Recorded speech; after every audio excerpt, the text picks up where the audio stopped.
ओम साई राम। आप सुन रहे हैं साई फरिश्ते कविता की वाणी, जहाँ बाबा आपकी दिल की थकान को दूर करते हैं और अपनी छाया में आपको विश्राम देते हैं। चलिए शुरू करते हैं। ये जो लोग तुम पर आरोप लगा रहे हैं ना कि तुम गलत हो, तो घबराओ मत। यदि तुम सच में गलत होते ना, तो तुम्हारे हाथों से बिगड़ी हुई चीज़ें अपने आप संवरती नहीं। और जो अपने आप को सही साबित करने में लगे हुए हैं, उनके कार्य यूं ही अचानक से बिखरते नहीं। समय सत्य की सबसे शांत शक्ति है मेरे बच्चे। सत्य को ना शोर मचाने की आवश्यकता नहीं होती, वो अपने आप सही समय पर प्रकट हो जाता है। इसलिए तुम अपने मन को स्थिर रखो और निश्चित रहो, कुछ भी गलत नहीं होगा।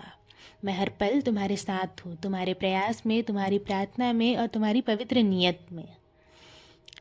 जो सच्चे मार्ग पर चलता है ना मेरे बच्चे, उसे प्रमाण देने की कोई जल्दी नहीं होती। तुम बस अपना कर्म पवित्र रखो, परिणाम स्वयं समय आने पर स्वयं बोलेंगे।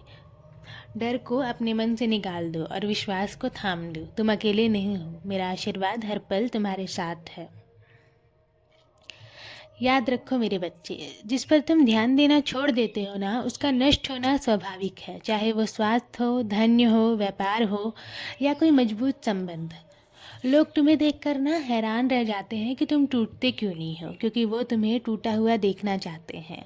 पर मेरे रहते ना ऐसा कभी नहीं होगा। जितना संसार तुम्हें तोड़ने का प्रयास करेगा, मैं उतना ही तुम्हें भीतर से मजबूत करूँगा और तुम्हें संवारूँगा, क्योंकि मेरा हाथ हमेशा तुम्हारे सिर पर है। मैं तुम्हें कभी भी कहीं पर भी अकेला छोड़कर नहीं जाऊँगा। विश्वास रखो।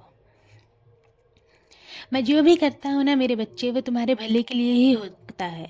यदि कुछ तुम्हें बुरा लग रहा है ना, तो वो तुम्हारी समझ के अनुसार बुरा हो सकता है, पर सच ये है कि वो भी तुम्हारे कल्याण के लिए ही हुआ है।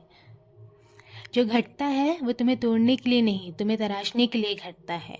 मैं जानता हूँ कि कभी कभी परिस्थितियाँ कठिन होती हैं, तुम्हारा मार्ग अचानक से धुंधला हो जाता है, पर तुम ये क्यों भूल जाते हो कि मेरा हाथ हमेशा तुम्हारे हाथ में है। तुम कभी भी अकेले नहीं हो। मैं चाहता हूँ कि तुम हर परिस्थिति में शुक्रियाना करते रहो। जहाँ विश्वास और धन्यवाद साथ चलते हैं ना, वहाँ कल्याण स्वयं मार्ग खोज लेते हैं। विश्वास रखो, धैर्य रखो और शुक्रिया करते रहो। तुम्हारा कल्याण निश्चित है। अब अपने दिल को हल्का करो। मेरी कृपा सदैव तुम पर और तुम्हारे पूरे परिवार पर ऐसे ही बनी रहेगी।